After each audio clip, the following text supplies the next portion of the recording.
wanted to only take about 15 minutes of time to go through, to share with you some of our thoughts.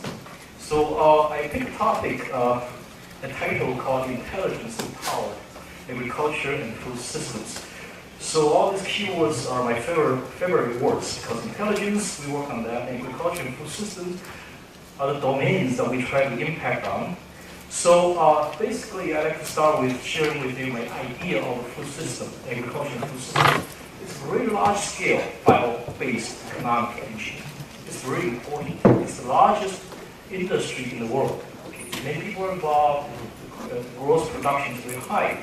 But regardless of what we do, we are trying to create a sustained, look at the bottom line, in competitive production and utilization of it's a sustained competitive production and utilization of food, feed, fiber, and fuel, 4 Fs. Okay? So regardless of what we do, there are 4 value chains to enable this food system to work at a very top level. We produce. The first chain is production. So we produce, and then we process something into useful value-added form, and then hopefully whatever we process will have customers to utilize. And the beauty of this bio-based system as opposed to an open-loop system, for example, like fossil fuel system, we don't just leave it open. We don't just release CO2 into the air. We actually do a lot of work to finish and maintain the environment. So it's very important, resource recovery, waste management. So to keep this engine, 4-stroke engine going, it's very important to make sure it's sustainable. But sustainable alone doesn't really help you, because we need investment in these systems. And then to get investors' interest, we need to be able to make the system competitive. So the 2 keywords are sustainability and competitiveness. So there are many issues related to an agricultural production system. For example, how to manage and utilize resources. Okay, and while we're keeping in mind to maintain a sustainable natural environment. The next one is, how do we attract people into the agricultural food system sector to want to work in this sector? Because it's laborious work, so we need to bring intelligence to it. And then also, how do we, I always say that the next thing is market demand for product quality is increasing. Even for agriculture, you go around the market in this country, the food quality is just very high, and it will continue to increase. So we need to modernize agriculture using technologies and information. So we need, so to do that, we need to make human do whatever human does best, and then let machine do what it does best. And the next one is to provide leadership in advancing the goals of this whole system. So we need to take the leadership position in that. So I want to share with you what kind of knowledge we need to manage. Okay? I'm a systems person, so I always like to start with a very, very high level to get some understanding of what scope we're dealing with. So we have seen the very top level of food system value chain. Now, what are the basic fundamental knowledge? If you just think about what are the basics, first thing is automation. How do we make machines do whatever human can do? That's automation. Add intelligence to mechanized system is automation. All this perception, sensing, communication, robotics, task planning, they are intelligence, they are automation function. But since the food and agriculture system is actually a bio-based system, so we need to worry about the cultural practice. Basically, the biology of plants, animals, and human for safety and health. And then environment is very important. The factors which will affect whatever we do. Okay, how we grow plants, how we grow animals. But ACE alone will not make it work. In the end, we need to deliver a functional system. That's why system integration of A, C, and E is very important. That's why I call this an ACE system. It's ACE system.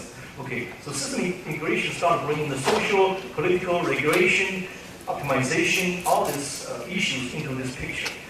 And then on top of that, we need to develop a model, business model, which is infrastructure, finance, social, cultural, all these other factors we need to bring into consideration. Education is very important.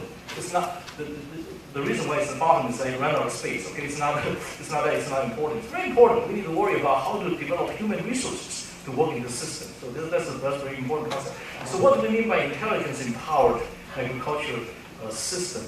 We need intelligence, okay? There are people, I've seen a lot of people, they look at very fancy technologies and try to find ways to use it. I think that's the other way around. We need to start with knowing what intelligence we need, okay, what information we really need in order to make the system better.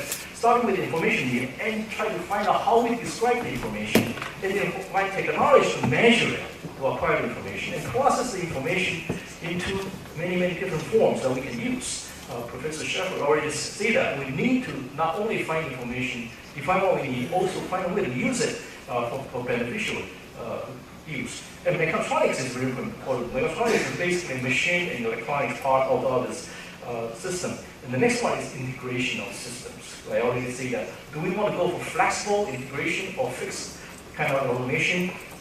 Many things do we just go for single functional or multiple purposes? So those are kind of things we need to describe. So what is automation? Automation then is intelligence-enabled machines and processes. If we add intelligence to machines and processes, then we have an automated system. So perception, like sensing, data collection is perception.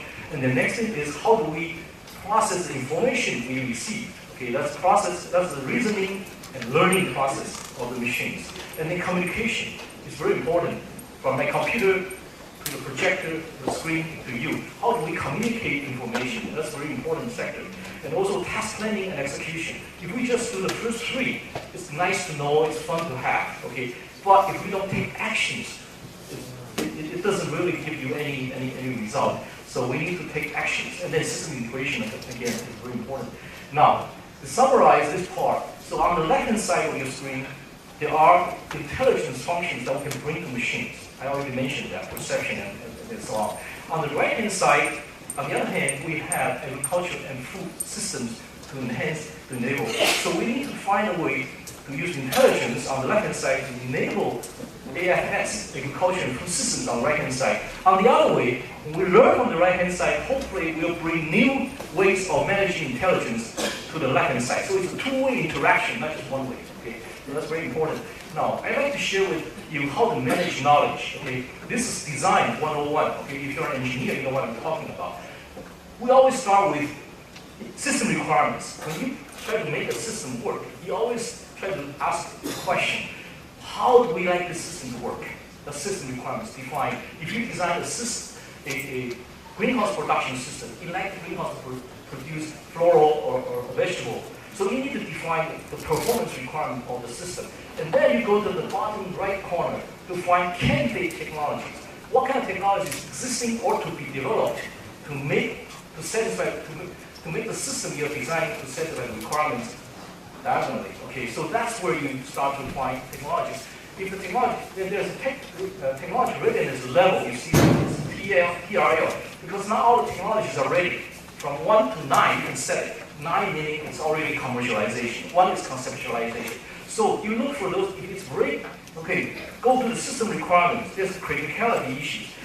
Not all the requirements are of top priority. You can set criticality. That helps you design, because if you make everything first level criticality, you end up with a very expensive system. So, for example, when we design a life support system for astronauts to go to Mars, okay, food, air, water, first criticality, life and death. Without those, you die. Okay, clothing. Well, it's nice to have clothes to wear, but even without clothing, you still survive, right? So you don't want to put all your investment in clothing and forget about air, water, food. So you need to set criticality, and then you go for evaluate TRL to decide where to invest research dollars. Now, of course, if you do things for Mars or on Earth or for Taiwan or for Illinois, they are all different. That's what's called mission scenarios. Okay, the local boundary conditions are very important, influencing your decision. And then system configuration and design. That's the product of our conclusion of our analysis. Okay, and then in the middle, basically, we always do things in physical space, but we need to analyze things in information space. But to do that, you need to do system abstraction. That's where knowledge management starts to come in. If you cannot describe your physical space system, you cannot analyze it. That's very simple. If the variables are not in the equations, you cannot use the variable to calculate. We know that mathematically. But if we just do this without putting the decision making and implementation back in physical space, then we're doing nothing. So we need to make this a cycle again. So for example, this is one example we have been working on for 5 years. Producing biomass, large quantity biomass for biofuels. Okay, so we started with at the top, understanding what kind of system, physical space system we are dealing with. Using system abstraction technique, now we start to describe the story. Okay, harvesting, transportation, storage, those kind of things. And so we have concept diagrams here, and then we start to decide what kind of data we really need, and keep them concurrent with the physical system description, and then manage the knowledge over here, and then develop some software applications to process the information like API, and then in the end we provide them with decision support. Decision support for decision makers. A lot of work we do is not for us ourselves to make decisions. We're helping others to make decisions. So we need to make sure that decision support part is there. To implement this, we created a decision support. Did I forget to say something? Oh, here I forgot to say the word consent. Okay, it's a platform. It's a computerization platform in the cyberspace. We call it concurrent science, engineering, and technology. So the acronym is very nice. Consent. Let's get together to agree on something, right? So it's a platform we're building. We've been building this for years. And then, how do we do that? Of course, there are three big parts. One is informatics. What kind of information we need?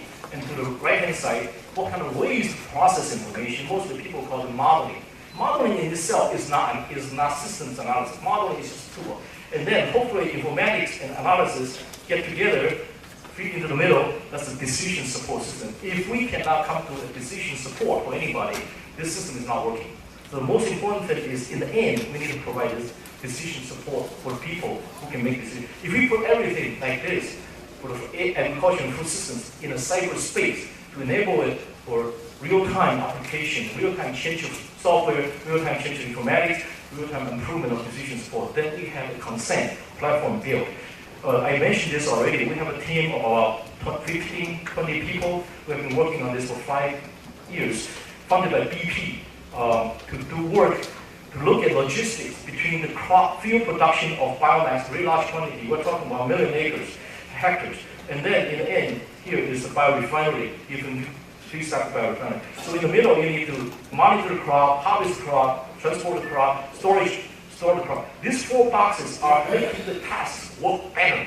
Okay, so technology improvement, development tasks. But sitting in the middle is the knowledge manager. This middle box is very important, which makes technology work together. Okay, so in the knowledge management, we need to make sure knowledge, they work together. Okay, so system informatic analysis is to achieve that. All right. In the end, I just want to show you this is the deliverable. We have put this on the web, so we can let people go and researchers can contribute to the data, and the modelers can contribute to the tools, and then users can access the data, build scenarios, run the tools, and get output back. Even when I'm here, I can run this model from here to if I get a question about how to make this system work. If you change a harvester, you change a fleet, a truck, railway, shipment method, I can go and run what if type of scenario anywhere. And then we can update the knowledge base without impacting the model. So that's what we do. Okay, I think I have used up my 15 minutes. This is the end of my slide. Okay, I always say we empower with knowledge and wisdom for life. That's what agriculture and biological engineers do. We try to empower with knowledge and wisdom for life. And I think this is a workshop that we try to deal with. All right. Thank you very much. Thank you. Thank you very much for your giving this opportunity. I'm very glad to be here to share my recent research with you. Today I'm talking about these key technologies in precision, livestock, and agriculture. This is my outline. And so I'm going to talk about the citrus production first, then the cattle farming, and aqua farming in this order. Okay, in food production, we are now doing some mobile grading machine system, and that is this. We operators harvest fruits. Immediately after that, handed into the grading machine in front of the tree. Then that machine can give us many information, many kinds of information. That is harvesting information and grading information. So, such as you can see here, harvesting date and time, production location, and appearance information. That is fruit size, color, shape, defect, something like that. Also, internal quality, including the sugar content, acidity, and open pores, and internal defects.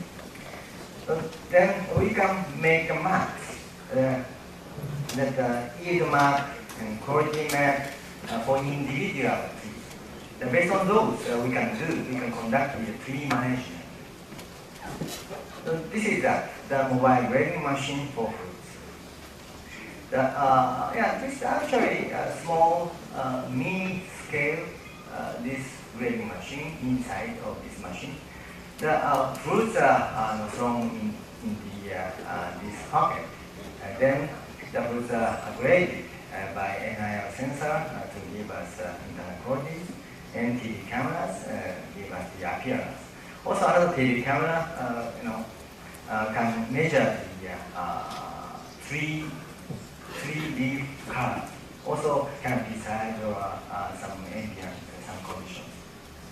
And DGPS can give us location in the field.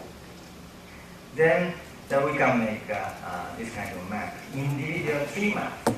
So 3D map for decision support system. The next one, this 3D map can present the sugar content, yield, canopy size by these colors.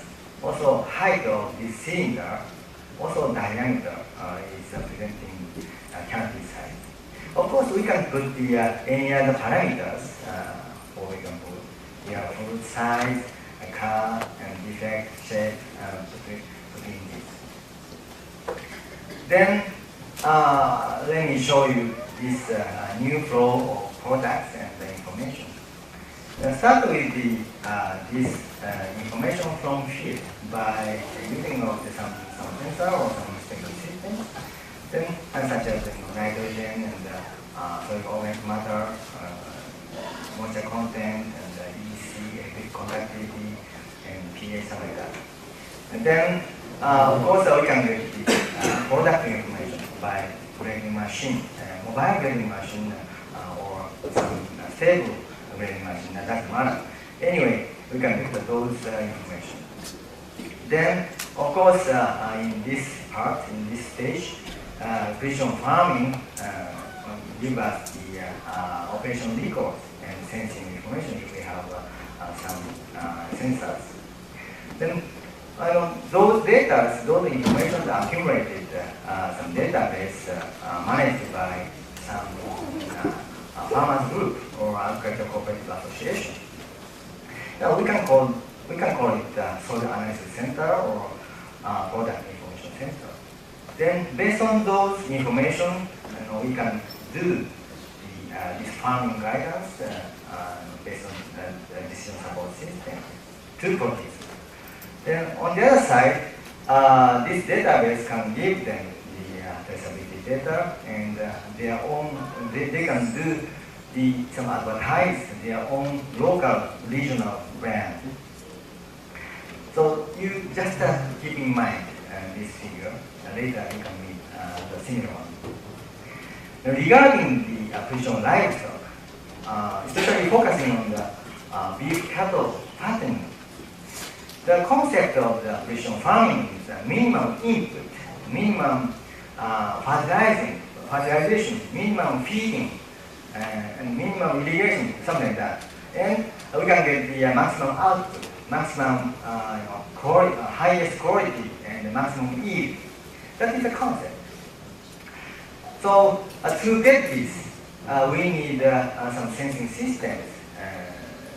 For example, here you can see blood,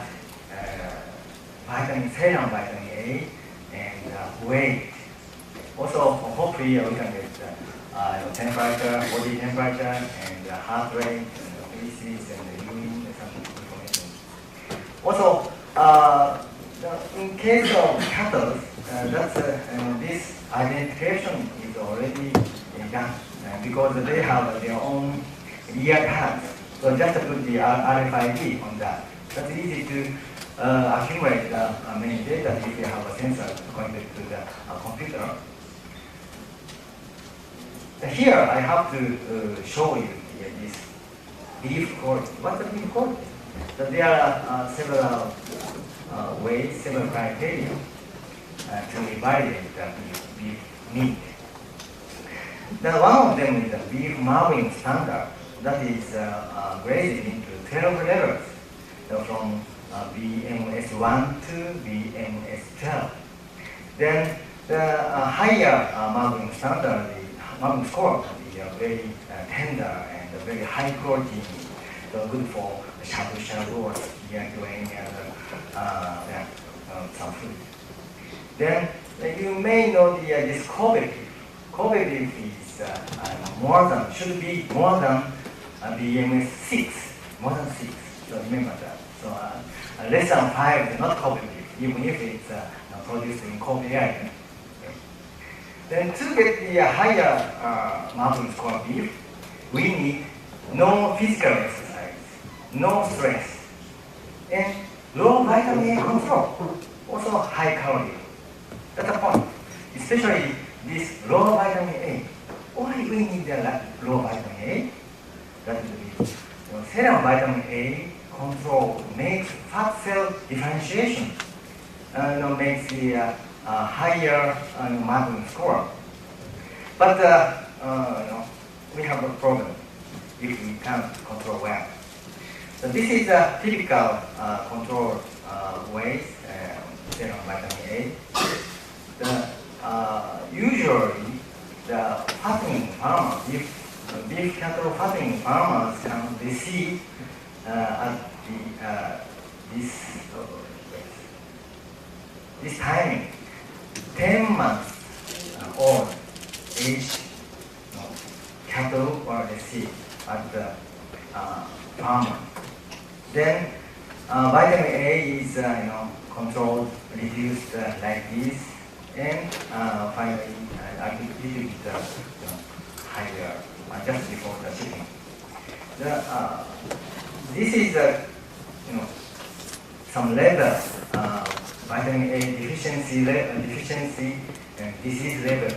If this vitamin A value would be beyond this line, would be broken. So that's why we have to sometimes their vitamin A in blood. One way is the blood test, but that is very various and expensive. Sometimes stressful and time consuming. We need 2 weeks. So now we are trying to do this pupil reflex method. This pupillary reflex show us some relation with serum vitamin A.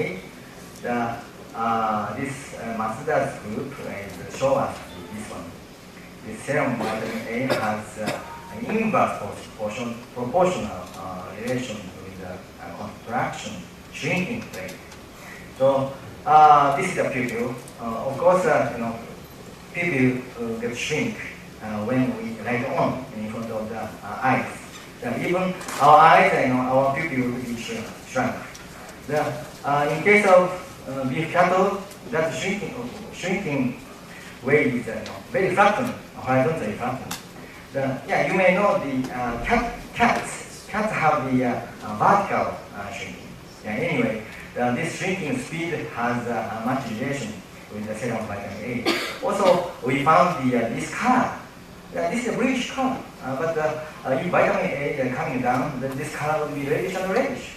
So we are now measuring those, then accumulating the data by this machine vision systems. It has 2 CCTs in this. Then that is one for NIR, and the other one is a color.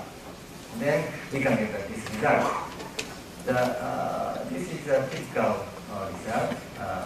Vitamin A is coming down like this from 10 months old to 21 months. Then during this stage, this red component of the color sensors, color TV cameras coming up, and blue component is coming down, very much proportional.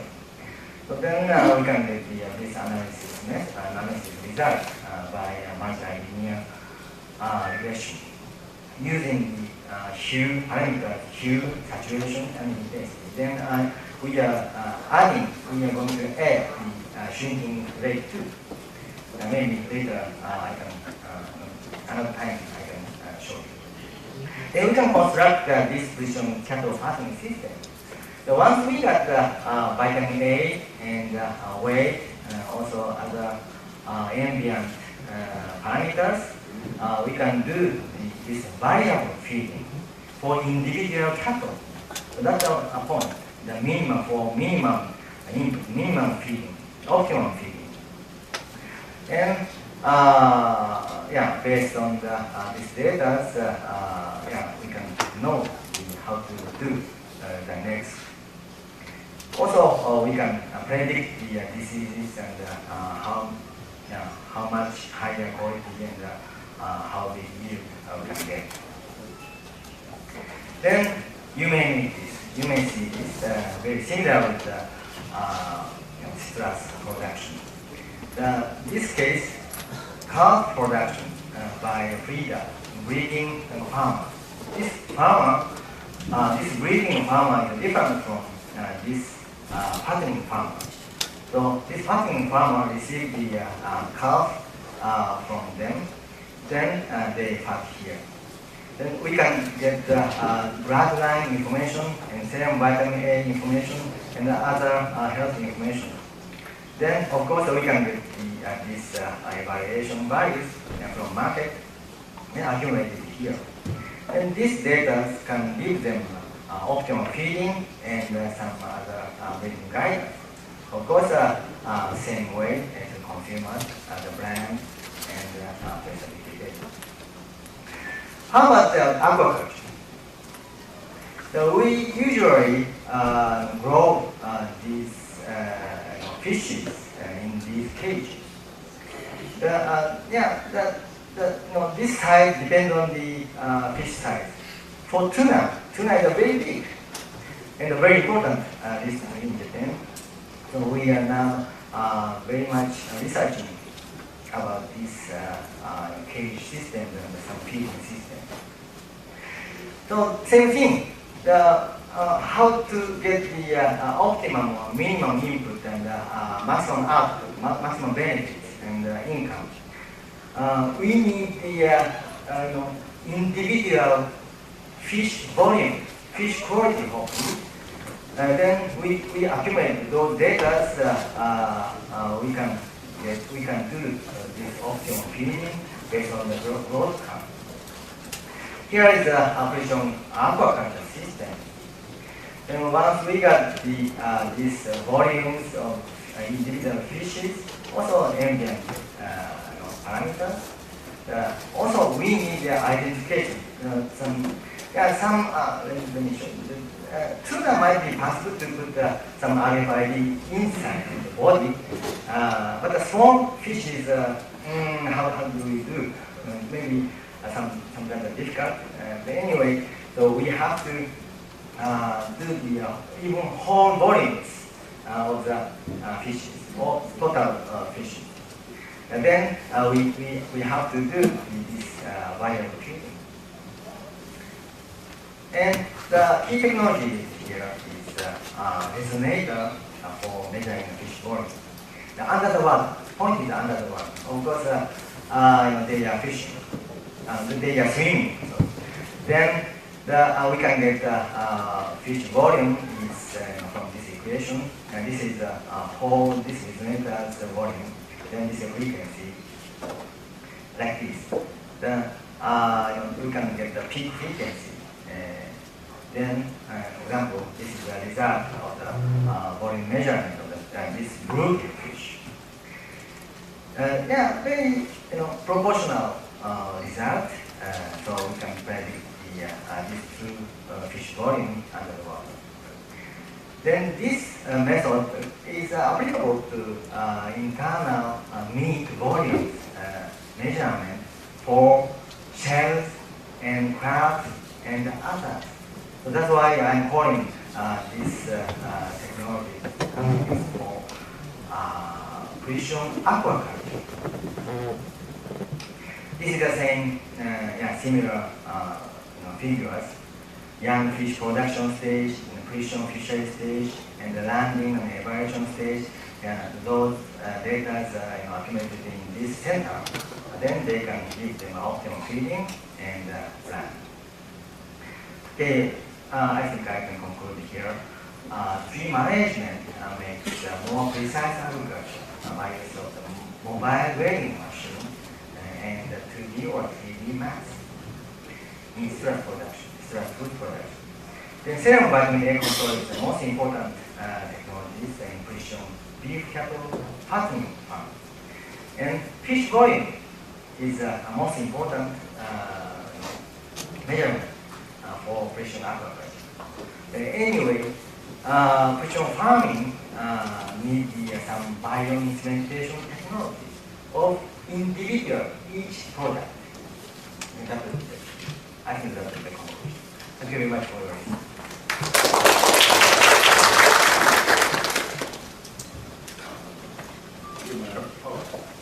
Take some time. Thank you very much for your presentation and for keeping in time.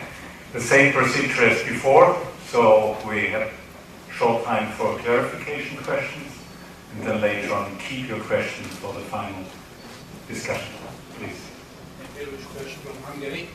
We saw excellent details, well elaborated, excellent teeny details from everything, and it was something like a cooperative association in the heart of these systems. My question is about these cooperative associations. Are they associations, do they belong to the company, or there is a system of association interconnected with each other? Because it is very interesting organizational question regarding the future, I guess. Okay, thank you very much for your question. That depends. We have 2 or 3 ways, couple of ways. In Japan, we have some agricultural association for farmers. They're kind of a farmers group. So they cooperatively are working for their own brand, local region brand. So voluntarily they do something for themselves. That's the one way. Another way is the company, of course, company, some agricultural company or some other companies can manage those a big amount of information, big amount of data. So they are doing the management, also accumulating data, then make a software for giving them farming guidance. So that is another way. Those 2 are very famous ways. Of course, big farmer, one big farmer, individual farmer, can do that by himself or by herself. But if they have the very big land, it's possible. But in Japan, they have the very small land, so that's very rare. But they exist. Individual farmer can do that. That's my question. My comments. Thank you very much. We've done a lot through those presentations coming from those different fields, as we've all realized at the moment. So I think we conclude here for this presentation. Thank you again. Thank you.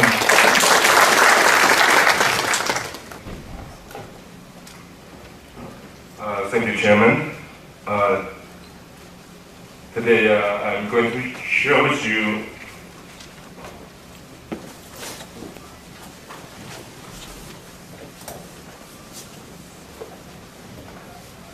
is the precision cultivation in greenhouse. I'm from National Taiwan University. As you know that precision agriculture has been done or has been developed for some time. Basically, it's a good idea for size-specific cultivation. But at the very beginning, this technology is used for field crops. So we use the satellites to sense the plant data by remote sensing, and also use the GPS for precision information. And unfortunately, if you go to a greenhouse, and it's impossible to receive the signals from the satellites. So what can we do? If you try to do something science-specific production in the greenhouse. And in many places in the world, including Taiwan, I think more and more vegetables and flowers are growing in greenhouses. And these crops actually is equally important as that for field growing crops.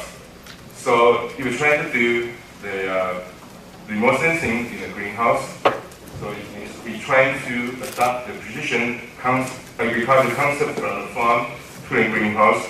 We need to do something or to develop ground-based remote sensing, or you want a multi-spectral remote sensing system.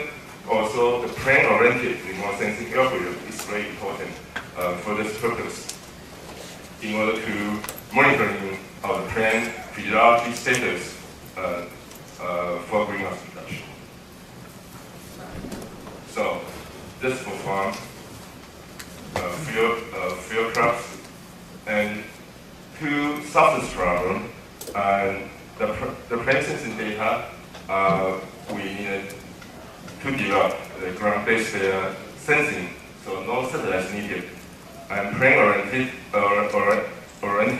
remote sensing algorithms also need to be studied in the greenhouse.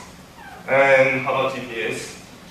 It's also impossible to get a GPS signal from satellite in the greenhouse.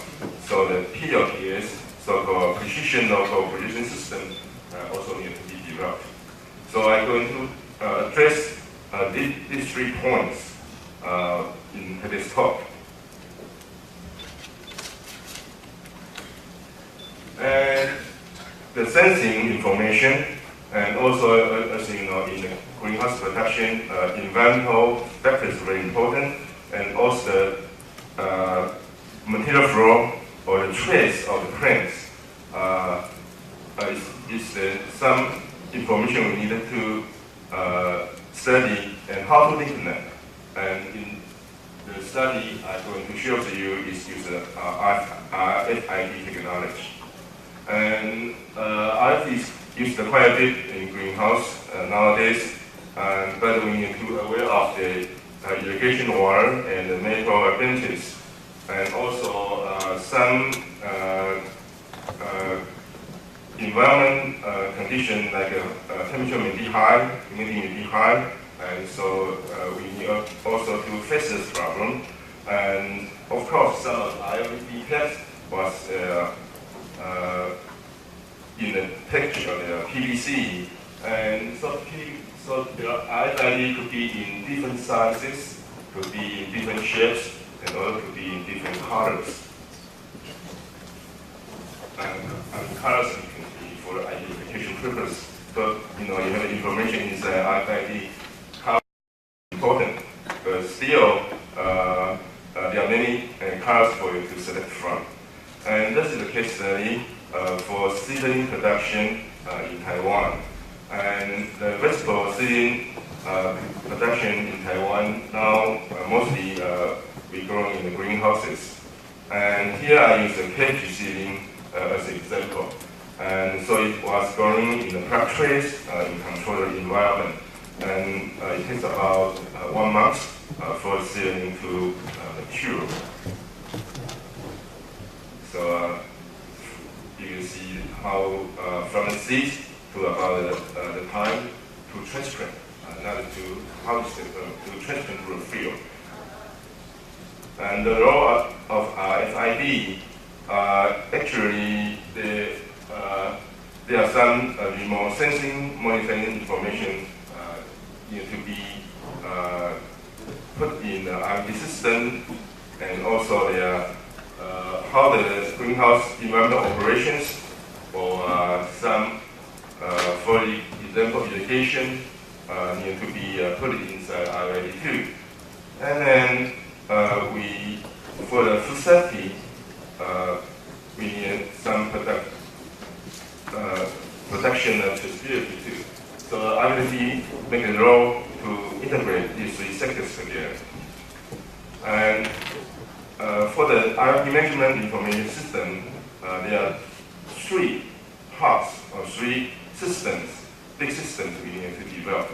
One is remote sensing and monitoring, and we'll be including the imaging system, spectral imaging system, MSIS, and also environment factors measurement system, so-called EFMS, and also you want to only a wave image monitoring system, WIMS, and that's for remote sensing. And for greenhouse operation, here I use only irrigation as example. So the variable rate spraying system is also needed, VRSS, and also we need to control environmental conditions. So RECS control system we also needed. And for the traceability of production, we have the CPIS, and including the environmental assessment and management assessment. And here is the structure of the IT platform for precision calibration in greenhouse. So the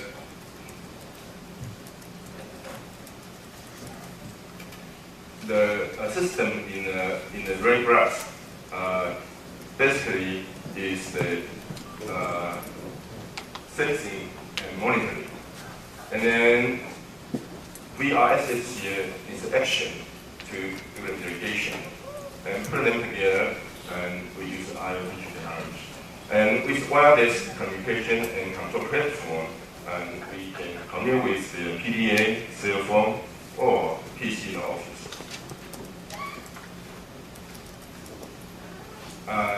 Scheme for IoT integrated multiple functional sensing system. And here you will see the sensing from the crop where we go to management resident, and environmental sensing where we go to the environmental resident, and then put them together to form a precision agricultural management system. And then where here we need to make a decision how much or how often of the water needs to be irrigated. So to do this, and then we make action to the VR spray system, and also make the environmental control. And also we use the wireless, so the AP internet also needed. And then put all together message integration by RFID system. And this one of the example I need to show you. So for RFID, your person, employees, and you have the crops information. You also have the environmental adjustment. You need to your growing environmental conditions, and also you have the management resume. You need your sensing system, your action system, spraying system, and also your environmental control system. Put them together for traceability system database. And crop production adjustment system, and a typical example I've done in one of the seeding nursery in southern part of Taiwan. And here you will see you can get the information of the IFID information, tech information, seeding or your crop information, and also your environmental resident. And you will see some of them in terms of graph, some of them in terms of the pictures. But those information, some of them in terms of tables, and those are the information provided for a different purpose, different needed. Measurement resume, also you will see the ID tag information, serial information, also the multiple spectral imaging. And multiple spec imaging in this study is very important because the growth status of the crop is basically sensed by this system.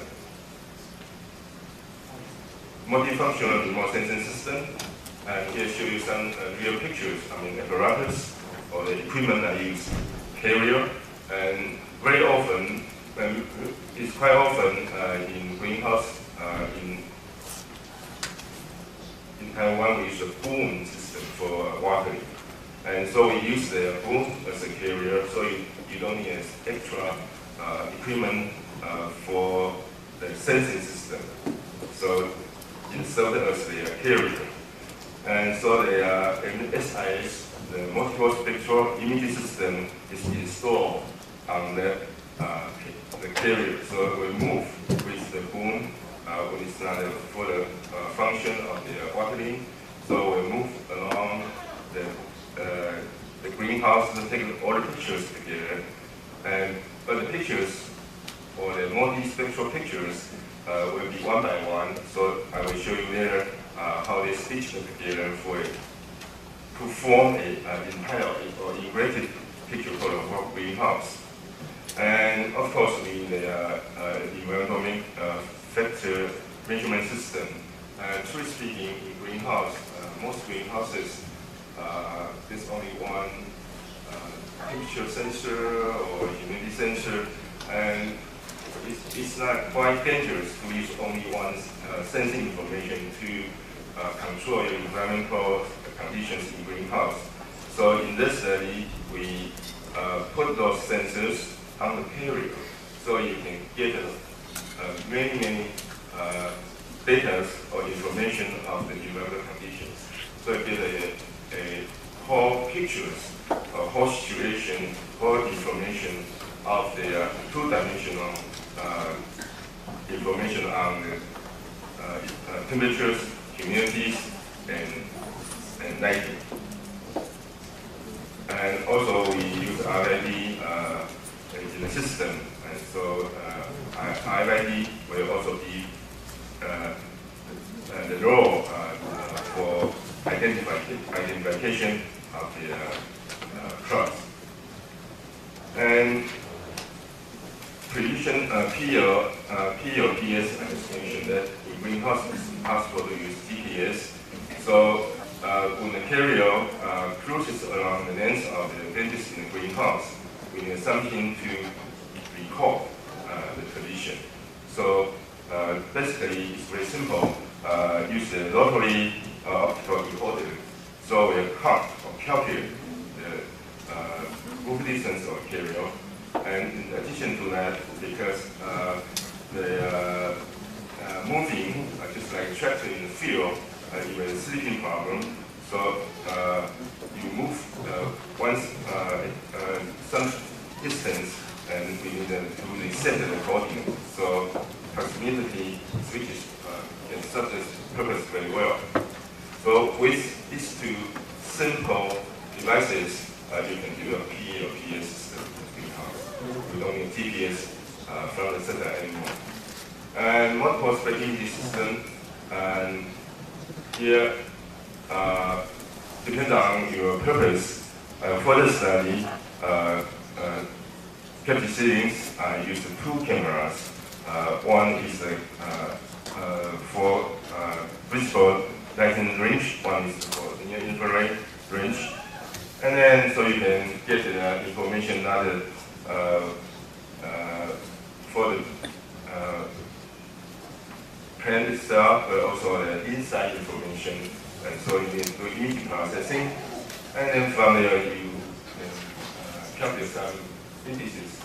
For example, P or AI, projected heat area index, or normalized difference critical index, and DVI. These two are most commonly used in this field. Of course, you can use different index, use different wavelengths or different image information.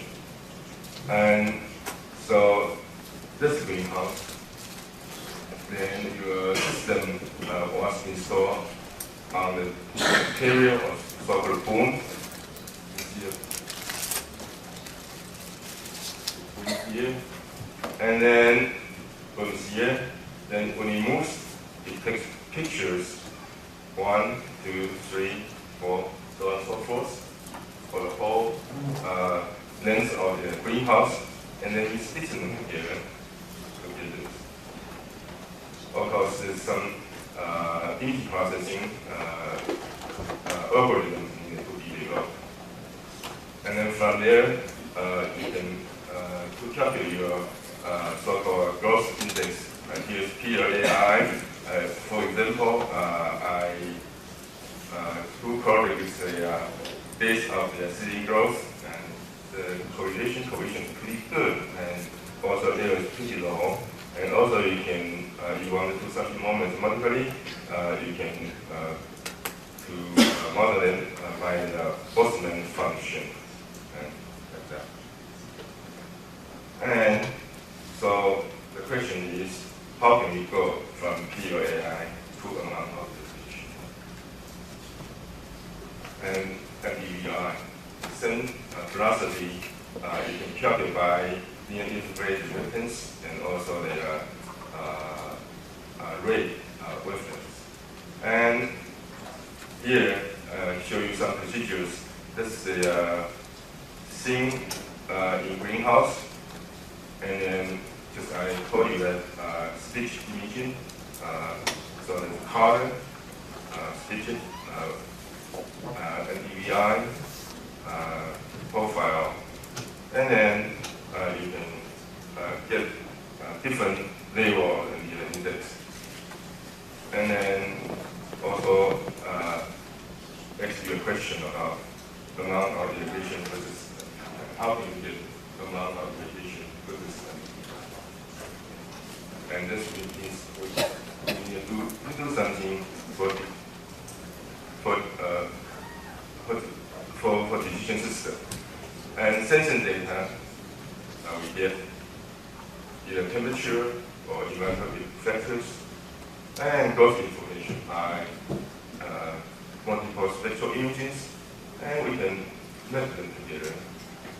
And that's any kind of information we want. For example, low temperature in this corner, middle temperature in the middle, and high temperature in the right bottom corner, and how this correlates to the quality. So different quality, you have different treatments. So this goes to size-specific calculation. That's the spread of the precision agriculture. Okay.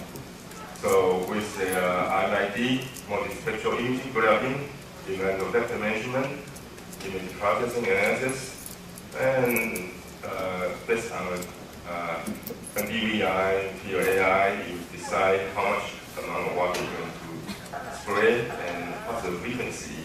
And after you make a decision, and then you can ask the VR spraying system to do it. So here's the picture. See it. And you can go this way as frequent as you want. And also, we need to do some kind of the graphical control system for operators. And this one example, IP information you will get, and you will get the multiple square imaging here. So different location and different wavelengths, and then you can calculate PLAI and then DVI. From there, you can decide the amount of water needed to be equal. And A, B, C, D, E is the level, different level of water. And of course, the environmental factors is needed before we decide PLAI. Decide the amount of water. And here I use the extra score. Some conditions needed to be put more attention. So, for example, on the different location in the middle of the greenhouse, some extra scope to be added. So final order level to be decided. And here just show you, you can decide when you move, the pillar move, you get different pictures and different information. So it comes to a conclusion.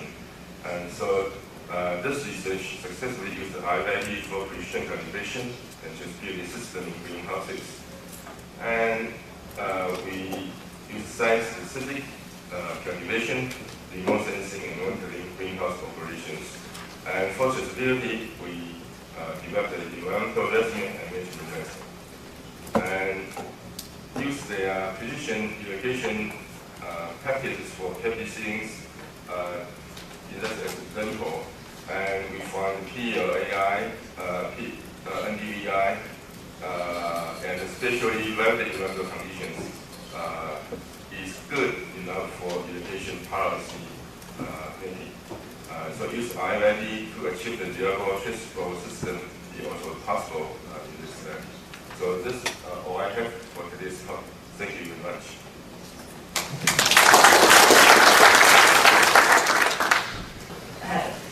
Ladies and gentlemen, good morning. Professor Schiffer, thank you for your introduction.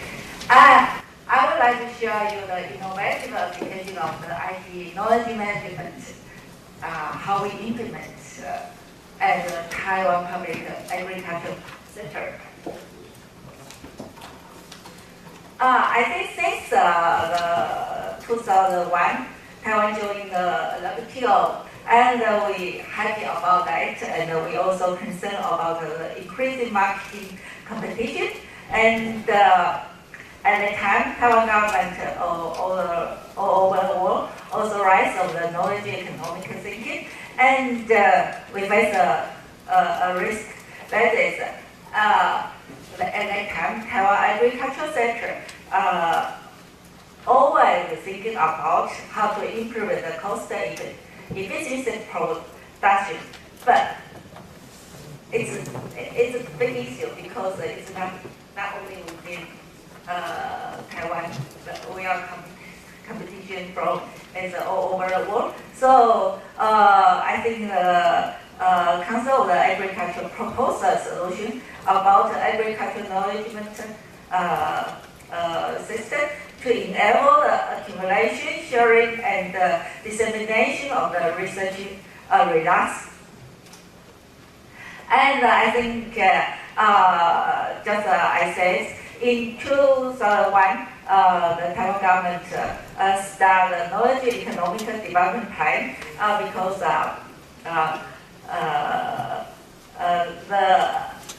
to accelerate the integration of knowledge and also promote the development of the emerging industry.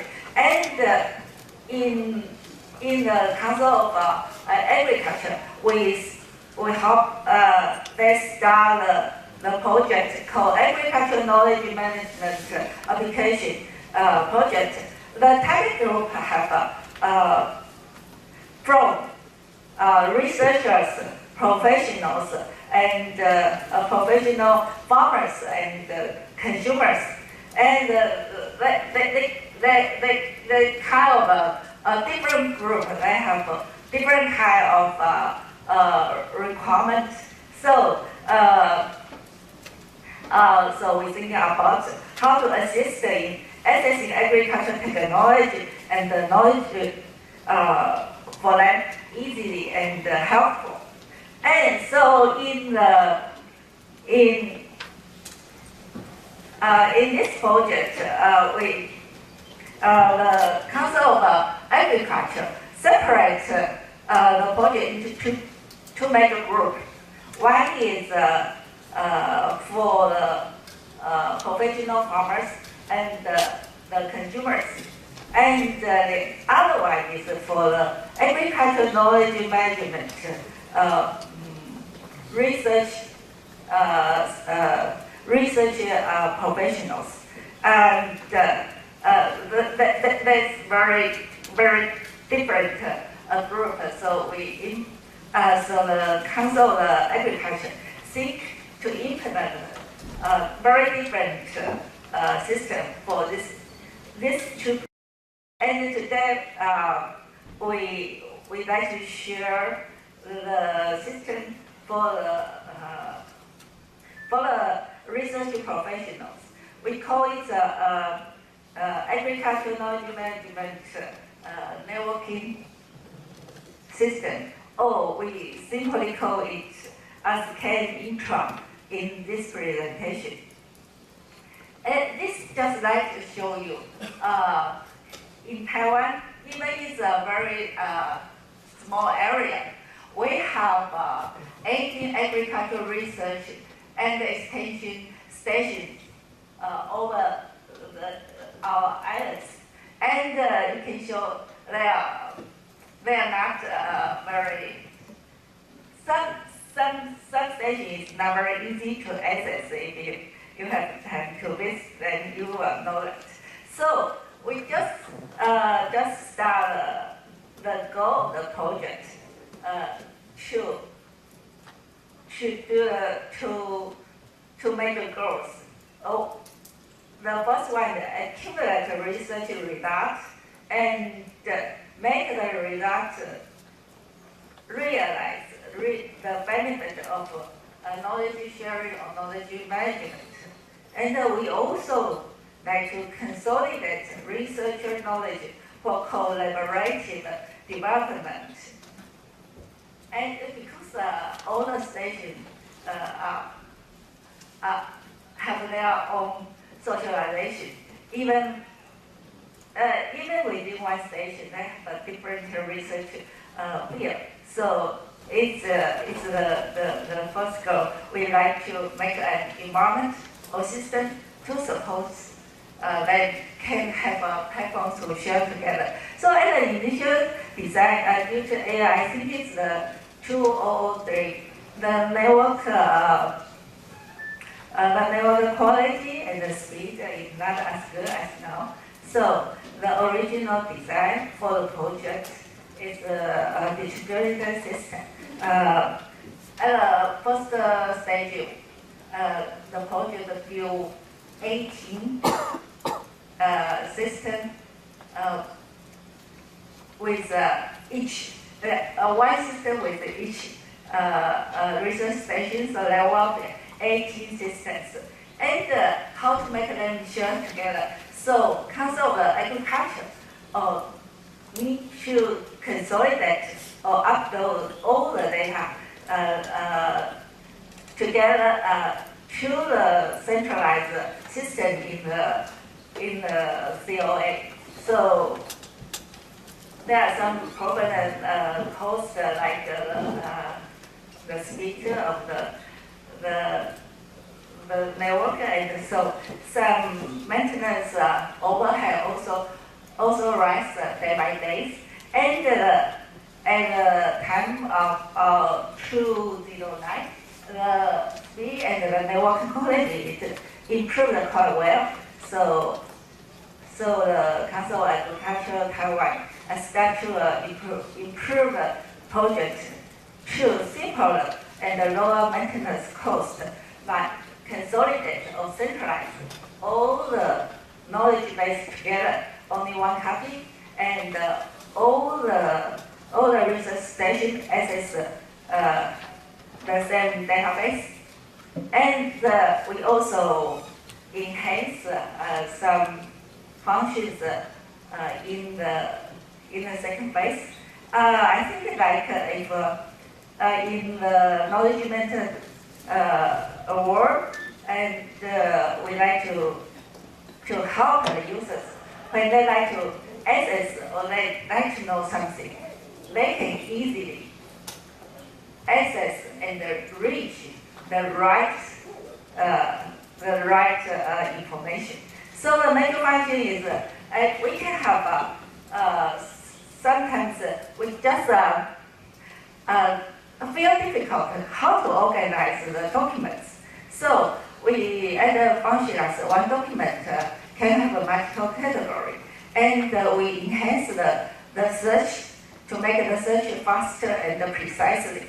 And we also add some suite function to help the personnel can have their own collection. And we also implement text as Web 2.0 ideas to help the user can put their idea into the document.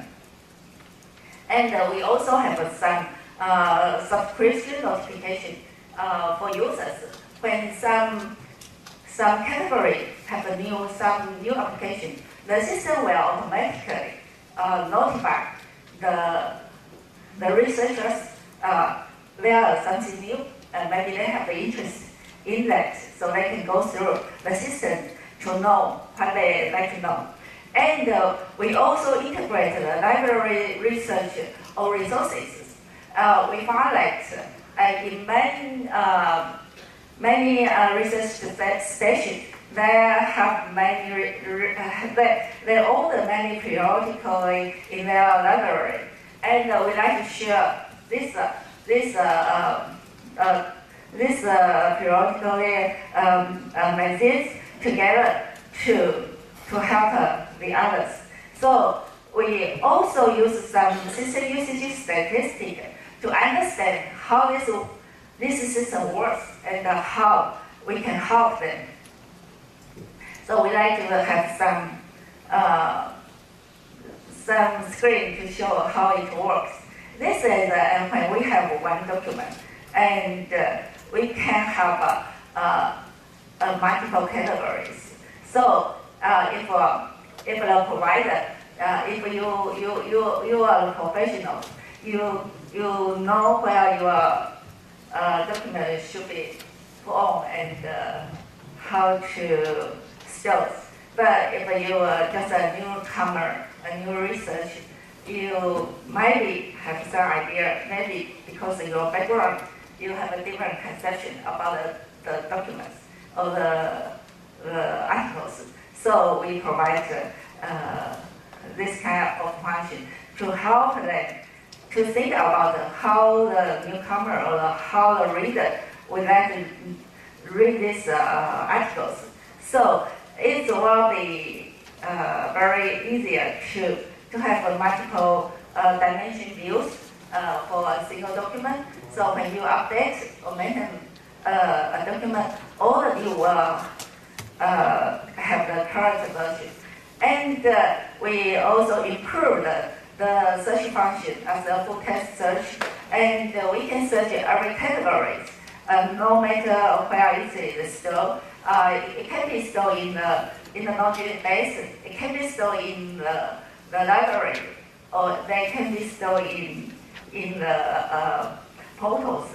It can be searched by a single view search also. And we also make an advanced search, so we can have more precise and specifies the publication date, or maybe which category, or maybe who is the author, so that can be easier to find the right articles. And we also have a suite function called personal collection. If you read some article, maybe will be helpful for your research, or now or in the future, you can collect them as your collection. And we also introduce a test function for the new system or the improved system. And this is showing if because I think the code is too small, but if the right top corner is the popular text, and if